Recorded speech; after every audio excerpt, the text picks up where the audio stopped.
ಎಲ್ಲರಿಗೂ ಕನ್ನಡ ರಾಜ್ಯೋತ್ಸವದ ಶುಭಾಶಯಗಳು. ಜನ್ಮ ಕೊಟ್ಟ ತಾಯಿ ಮಂಜುಳಾಗೆ, ಸಂಸ್ಕಾರ ಸಂಸ್ಕೃತಿ ಕಲಿಸಿದ ಭುವನೇಶ್ವರಿ ತಾಯಿಗೆ, ಮುಂದೆ ನಿಂತಿರುವ ಚಿಕ್ಕಬಳ್ಳಾಪುರದ ಭವಿಷ್ಯ ಪುಟ್ಟ ದೇವತೆಗಳಿಗೆ ಕನ್ನಡ ರಾಜ್ಯೋತ್ಸವದ ಶುಭಾಶಯಗಳು. ಮಲೆನಾಡಿನ ಸೌಂದರ್ಯವನ್ನು ಅಕ್ಷರ ರೂಪಕ್ಕೆ ತಂದಂಥ ಮೇಧಾವಿ, ಶ್ರೀರಾಮಾಯಣಂ ದರ್ಶನಂ ಬರೆದಂತಹ ನಮ್ಮ ಮೊದಲ ಜ್ಞಾನಪೀಠ ಪ್ರಶಸ್ತಿ ವಿಜೇತ ಕುವೆಂಪುರವರು ನಮ್ಮ ಆತ್ಮಸ್ಥೈರ್ಯ. ನಾಲ್ಕು ತಂತಿಯನ್ನು ಬರೆದಂಥ ದರಾ ಬೇಂದ್ರೆ ಅವರು ನಮ್ಮ ಧೈರ್ಯ. ಮೂಕಜ್ಜಿಯ ಕನಸುಗಳನ್ನ ಕೊಟ್ಟಂಥ ಶಿವರಾಮ ಕಾರಂತರು ನಮ್ಮ ಭರವಸೆ.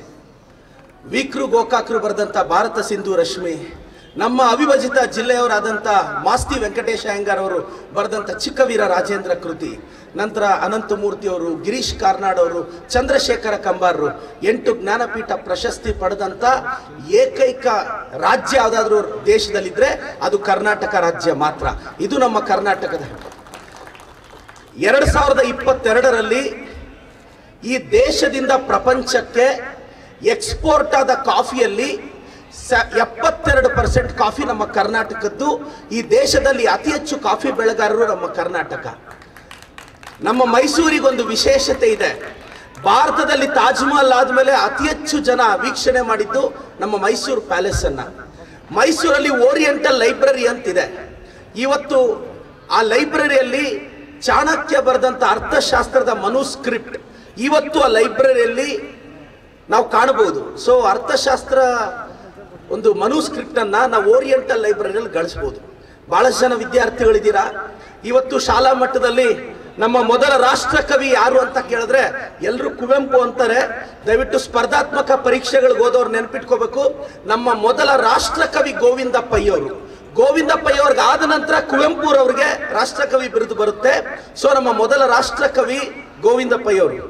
8 ಜ್ಞಾನಪೀಠ ಪ್ರಶಸ್ತಿ ವಿಜೇತರನ್ನ ಸ್ಮರಿಸ್ತಾ, ಇವತ್ತು ಯುನೆಸ್ಕೋ ವರ್ಲ್ಡ್ ಹೆರಿಟೇಜ್ ಸೈಟ್ ಅಲ್ಲಿ ನಮ್ಮ ಹಂಪಿ ಇದೆ, ಪಟ್ಟದಕಲ್ಲಿದೆ, ವೆಸ್ಟರ್ನ್ ಘಾಟ್ಸ್ ಇದೆ. ಇವತ್ತು ಕನ್ನಡಕ್ಕೆ ಆ ಗೌರವ ಇದೆ. 2000 ವರ್ಷಗಳಿಗೂ ಹೆಚ್ಚು ಇತಿಹಾಸ ಇದೆ.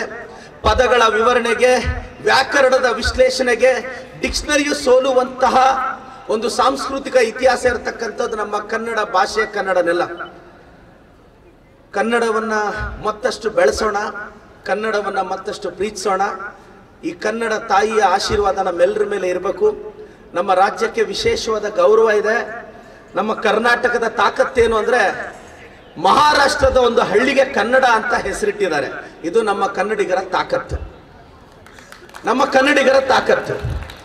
ಮಹಾರಾಷ್ಟ್ರದಲ್ಲಿ ಒಂದು ಕನ್ನಡ ಅಂತ ಒಂದು ವಿಲೇಜ್ ನೇಮ್ ಇದೆ. ಇವತ್ತು ಕನ್ನಡವನ್ನ ಅತಿ ಹೆಚ್ಚು ಪ್ರೀತಿಸ್ತಿದ್ದೀವಿ. 7 ಕೋಟಿ ಕನ್ನಡಿಗರು. ಎಲ್ರಿಗೂ ಒಳ್ಳೇದಾಗಬೇಕು. ವೇದಿಕೆಯಲ್ಲಿರೋ ಉನ್ನತ ಶಿಕ್ಷಣ ಸಚಿವರಿಗೆ ಮತ್ತು ಎಲ್ಲ ಗಣ್ಯ ವ್ಯಕ್ತಿಗಳಿಗೆ ನಾನು ನಮಸ್ಕರಿಸ್ತಾ, ಇವತ್ತು ನನ್ನ ತಾಲೂಕಿನಿಂದ 2 ಜಿಲ್ಲಾ ರಾಜ್ಯೋತ್ಸವ ಪ್ರಶಸ್ತಿಗೆ ಆಯ್ಕೆಯಾಗಿದ್ದಾರೆ, ಭೀಮಪ್ಪ ಪಾಟೀಲ್ ಅವರು ಮತ್ತು ಪೃಥ್ವಿರಾಜ್ ಅವರು. ನಾನು ನನ್ನ ಕೆರಿಯರನ್ನು ಪತ್ರಕರ್ತನಾಗಿ ನನಗೆ ಪತ್ರಿಕೋದ್ಯಮದ ಪಾಠ ಹೇಳ್ಕೊಟ್ಟಂಥ ಈಗ ಈ ನ್ಯೂಸ್ ವಾಹಿನಿಯ ಮುಖ್ಯಸ್ಥರು ಜಯರಾಮಣ್ಣ ಅವ್ರಿಗೂ ಧನ್ಯವಾದ ಹೇಳ್ತಾ, ನಂತರ ಭೀಮಪ್ಪ ಪಾಟೀಲ್ ಅವರು TV ನೈನಲ್ಲಿ 15ಕ್ಕೂ ಹೆಚ್ಚು ವರ್ಷಗಳಿಂದ ಒಳ್ಳೆ ಕೆಲಸ ಮಾಡಿದ್ದಾರೆ. ಅವ್ರಿಗೂ ನನ್ನ ಶುಭಾಶಯಗಳನ್ನು ತಿಳಿಸ್ತೇನೆ. ಪೃಥ್ವಿರಾಜ್ ಅಂತ ಉರುಗ ಪ್ರೇಮಿ ಅವರು, ಭಾಳಷ್ಟು ಸಾವಿರಾರು ಜನ ಹಾವುಗಳನ್ನ ಹಿಡಿದು ಅದನ್ನ ರಕ್ಷಿಸೋದೊಂದು ದೊಡ್ಡ ಕಾರ್ಯ.